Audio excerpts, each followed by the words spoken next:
एक वीर जो हर जुल्म के आगे खड़ा रहा, एक योद्धा जो न टूटा न झुका। ये कहानी है छत्रपति संभाजी महाराज की। दोस्तों, आज हम बात करने वाले हैं एक ऐसे वीर योद्धा की जिनकी कहानी भारत के इतिहास का एक स्वर्णिम अध्याय है। यह कहानी है छत्रपति संभाजी महाराज की, एक ऐसे राजा जो सिर्फ तलवार चलाने में ही नहीं बल्कि राजनीति और ज्ञान में भी माहिर थे। संभाजी महाराज ने सिर्फ एक वीर योद्धा की तरह मुगलों, सिद्दियों और ब्रिटिश साम्राज्य से लड़ाई नहीं की, बल्कि मराठा साम्राज्य को एक शक्तिशाली राष्ट्र बनाने की दिशा भी दिखाई। तो चलिए आज जानते हैं उनके जीवन की कहानी जो हर देशभक्त को प्रेरित करेगी।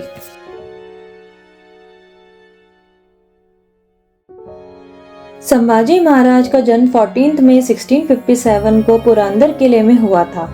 वे छत्रपति शिवाजी महाराज के पुत्र थे और उनकी मां का नाम साईबाई था। बचपन से ही उनमें एक योद्धा की लक्षणें दिखने लगी थीं। उनका जीवन एक राजकुमार की तरह भले ही शुरू हुआ, लेकिन उनके जीवन में कई कठिन मोड़ आए।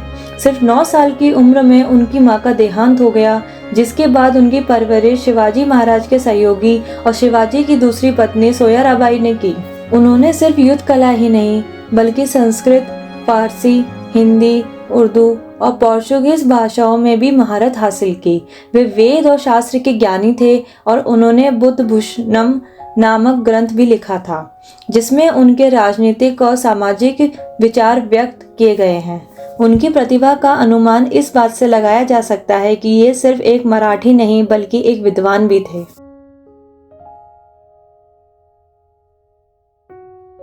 बचपन से ही उनका जीवन कठिनाइयों से भरा रहा।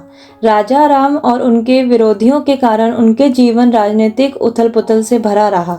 शिवाजी महाराज अपने पुत्र को एक समर्थ और कुशल राजा बनाना चाहते थे, इसलिए उन्होंने संभाजी को मुगल दरबार भेजा था ताकि वे राजनीति और शतरंज की चालें सीख सकें। लेकिन मुगलों की चाल से बचाकर संभाजी वापस मराठा साम्राज्य में आए।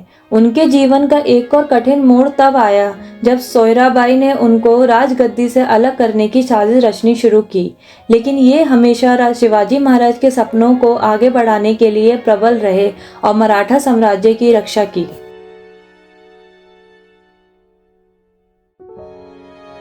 (1681) में सिर्फ 23 साल की उम्र में संभाजी महाराज ने गद्दी संभाली। वे एक शक्तिशाली और प्रबल योद्धा थे। उन्होंने मुगलों, पोर्चुगीज, सिद्दियों और ब्रिटिश के विरुद्ध कठिन युद्ध लड़े और मराठा साम्राज्य को और भी मजबूत बनाया। उनके शासन में मराठा सेना और भी प्रबल बनी और उन्होंने दक्षिण भारत के राजाओं से समर्थन प्राप्त किया। संभाजी महाराज ने गोवा और कर्नाटका में मुगल और पोर्चुगीज बस्तियों पर आक्रमण किए और उन्हें भारी हानि पहुंचाई। उनके शासन सतर्क और सुदृढ़ थे, जिसमें उन्होंने न्याय और प्रशासन को भी सुधारने का प्रयास किया।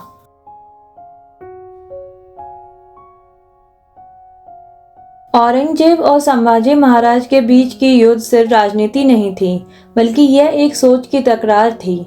एक तरफ थी स्वतंत्रता और मर्यादा और दूसरी तरफ मुगलों की तानाशाही। औरंगजेब के विरोध में संभाजी महाराज ने मुगलों की कई गद्दियों पर आक्रमण किया और उन्हें मुंह तोड़ जवाब दिया। उन्होंने बहादुर खान और मुगलों के कई सेनापतियों को हराकर मराठा साम्राज्य का विस्तार किया। लेकिन 1689 में विशालगढ़ के पास मुगल सेना ने एक चाल चली और संभाजी महाराज को पकड़ लिया गया।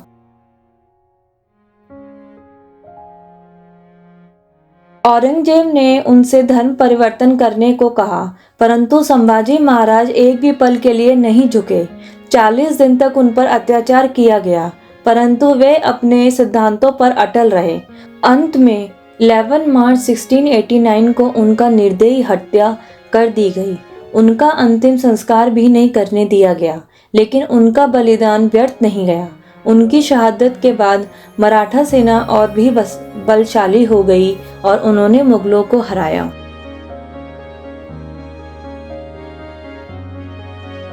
आज भी उनका नाम वीरता और स्वाभिमान का प्रतीक है। वे भारत के सच्चे वीर पुत्र थे, जिनकी कहानी हर किसी को प्रेरित करती है।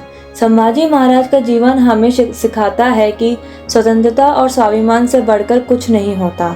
उनका इतिहास हम सबके लिए एक मिसाल है कि आज़ादी और सम्मान के लिए हर समय तैयार रहना चाहिए। महाराष्ट्र में उनका नाम एक देवता की तरह लिया जाता है। उनके सम्मान में विभिन्न स्थानों पर उनकी मूर्तियां स्थापित की गई हैं। तो दोस्तों, ये थी संभाजी महाराज की एक छोटी सी कहानी। अगर आपको ये वीडियो पसंद आई हो तो लाइक, शेयर और कमेंट ज़रूर करें। और अगर आप ऐसे ही और ऐतिहासिक कहानियाँ सुनना चाहते हैं तो हमारे चैनल इन्फो बाय केवी को सब्सक्राइब करें। मिलते हैं एक नए एपिसोड के साथ, तब तक के लिए जय हिंद।